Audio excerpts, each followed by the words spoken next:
The fluorescent lights of the Steak and Shake hummed with a weary buzz, casting a sickly yellow glow on the red vinyl booths and checkered tile floor.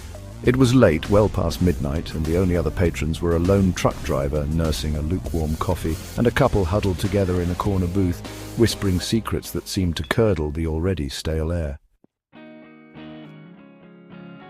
Our protagonist, a writer named Arthur Finch, found himself there out of sheer desperation. Writer's block had him in its iron grip, and the only thing more desolate than his apartment was the blank page staring back at him. He'd hoped the greasy comfort food and the anonymous hum of the late-night diner would somehow jolt his creativity. He ordered a Frisco melt and a chocolate milkshake, the familiar ritual offering a brief moment of solace. But even as the sweet, thick shake arrived, something felt off. The waitress, a woman with tired eyes and a name tag that read Brenda, offered a smile that didn't quite reach her gaze. It was as if she knew something Arthur didn't, a secret simmering beneath the surface of the mundane. The burger arrived strangely pale. The grilled sourdough was almost translucent, and the Swiss cheese seemed to sweat under the heat lamp. Arthur, usually unfazed by questionable diner fare, felt a prickle of unease. He took a tentative bite. The taste was bland, utterly horrifyingly bland. It was as if all flavor had been leached from the ingredients, leaving behind a texture that was both rubbery and strangely grainy. He looked around. The truck driver was gone. The whispering couple was still there, but their whispers had taken on a rhythmic, almost chanting quality. Brenda was wiping down the counter, her movements slow and deliberate, her eyes fixed on some unseen point beyond the wall. Suddenly the music changed. The usual upbeat 50s rock and roll warped into a slow, distorted drone. It sounded like a record player struggling to spin a disc made of tar. The fluorescent lights flickered, plunging the diner into momentary darkness before sputtering back to life, now casting long, distorted shadows that danced on the walls. Arthur's heart began to pound. He tried to flag Brenda down, but she seemed oblivious, her movements growing more mechanical. The chanting from the corner booth intensified, the words now barely discernible, a guttural language that sent shivers down Arthur's spine. He glanced at the couple. Their faces were no longer visible, hidden in the deep shadows of the booth. But he could see their hands intertwined on the tabletop. They were long and thin, with fingers that seemed unnaturally elongated, almost like twigs. And they were moving, not just holding, but twitching, flexing, as if they had a life of their own. A wave of nausea washed over Arthur. He pushed his barely touched Frisco melt away. The milkshake, which had seemed so appealing moments ago, now looked thick and viscous, almost black in the dim light. He noticed tiny bubbles rising to the surface, popping with a faint wet sound. He decided he had to leave. He stood up, his legs feeling heavy and unresponsive. As he moved towards the exit, the chanting from the corner booth stopped. A low, wet gurgle replaced it. Brenda turned her head, her eyes finally focusing on Arthur. They were wide and black, pupilless, like empty sockets staring into his soul. A slow, grotesque smile stretched across her face, revealing teeth that were too many, too sharp. Brenda. Leaving so soon, we were just about to bring out the specials. Arthur didn't wait to hear what the specials were. He stumbled towards the door, his hand reaching for the cold metal handle. But it wasn't cold, it was warm, almost alive. He pulled the door open and lurched out into the night. The air was thick and heavy, smelling of burnt sugar and something else, something metallic and faintly sweet. He looked back at the Steak and Shake. The lights inside flickered erratically, casting grotesque silhouettes against the windows. He could see Brenda standing behind the counter, her head tilted at an unnatural angle, her empty eyes still fixed on the doorway.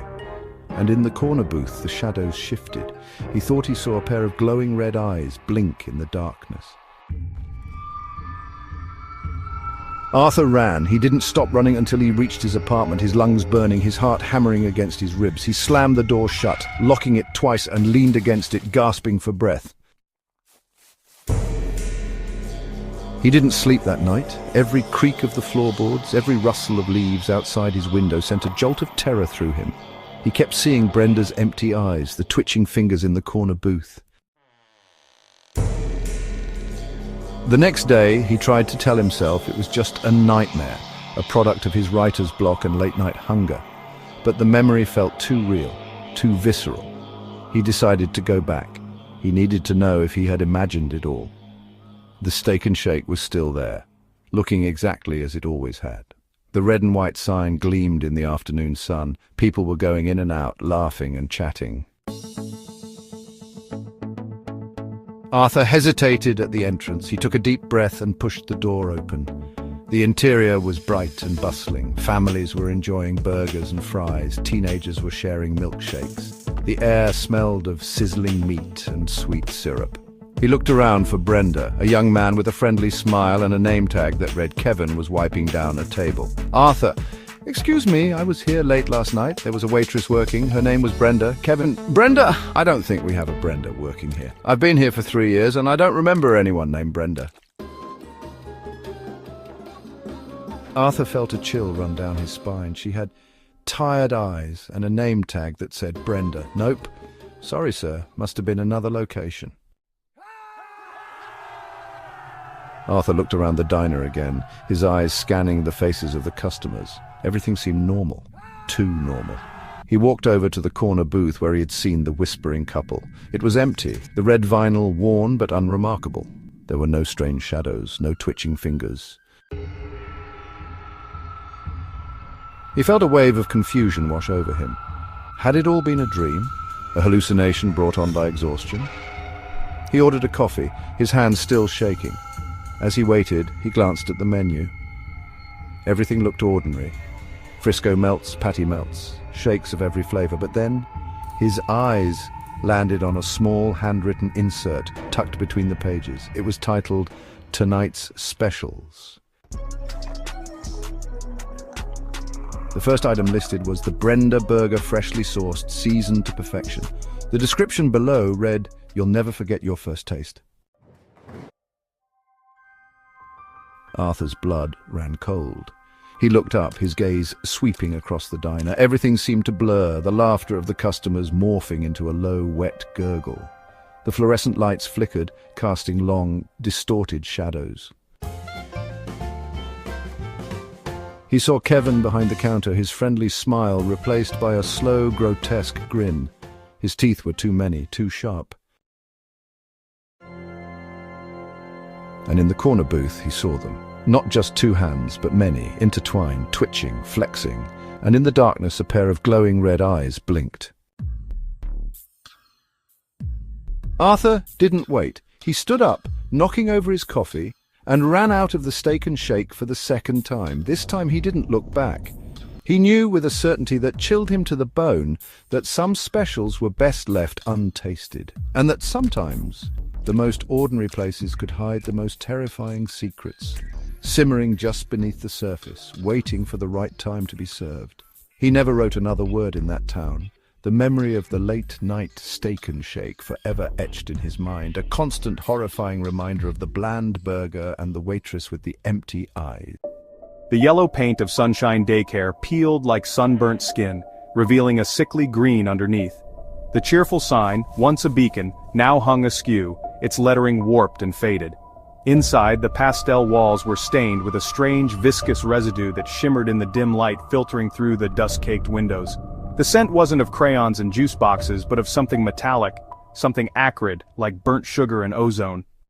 Sarah, despite her initial terror, found herself drawn back, not by any sense of duty, but by a morbid curiosity, a compulsion to understand the silence that had replaced the manic laughter. The police had sealed the building, but the flimsy yellow tape was easily breached. She slipped through a broken window, the glass crunching softly under her worn boots. The interior was a distorted reflection of its former self.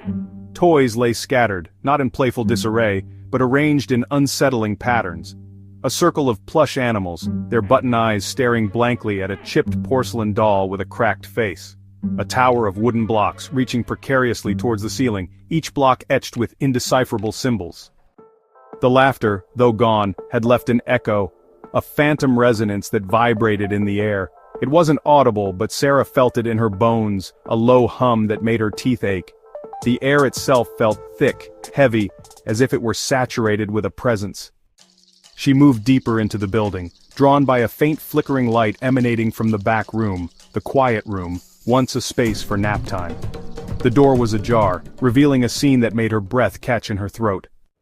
The room was filled with a strange, pulsating light, emanating from a large, ornate music box in the center. Its melody, a warped and distorted lullaby, filled the air, a discordant symphony of broken notes. The light pulsed in time with the music, casting elongated dancing shadows on the walls.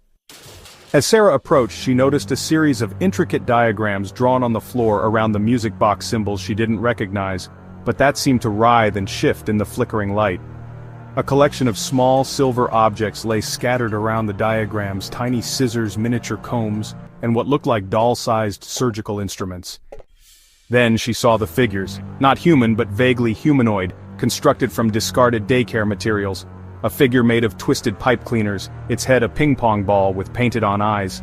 Another, assembled from building blocks and scraps of fabric, its limbs moving with a jerky, unnatural rhythm, as if puppeted by unseen strings. They were dancing, or rather, mimicking dance, their movements grotesque and disjointed, their forms casting long, distorted shadows that writhed on the walls. The music box's melody seemed to control them, a sinister conductor leading a macabre orchestra. Suddenly one of the figures, the one made of pipe cleaners, turned its head towards Sarah. Its painted-on eyes seemed to focus on her, and a low, guttural sound emanated from its form, a sound that wasn't laughter, but a dry, rattling rasp. The music box's melody intensified, the notes becoming sharper, more discordant. The figures began to move faster, their movements more frantic, their shadows stretching and twisting like living things. The flickering light pulsed faster, casting the room into a chaotic dance of light and shadow. Sarah felt a wave of nausea, a primal fear that made her want to flee, but she was rooted to the spot, her eyes fixed on the figures, on the strange dance, on the music box that seemed to pulse with a malevolent energy. The figure made of building blocks, the one with the fabric limbs, began to approach her, its jerky movements growing faster, its fabric limbs reaching out, grasping. Sarah saw, within the fabric, small glints of metal, like tiny sharp teeth. Then the music stopped. The sudden silence was deafening. The figures froze, their movements suspended mid-gesture, their shadows still and elongated. The flickering light died, plunging the room into darkness. A cold, whispering voice filled the silence. A voice that seemed to come from everywhere and nowhere at once. It spoke in a language Sarah didn't understand, but the tone was clear, a promise of something ancient, something terrible. Sarah stumbled back, her heart pounding in her chest. She turned and ran, fleeing the quiet room, fleeing the building, fleeing the echoes of Sunshine Daycare.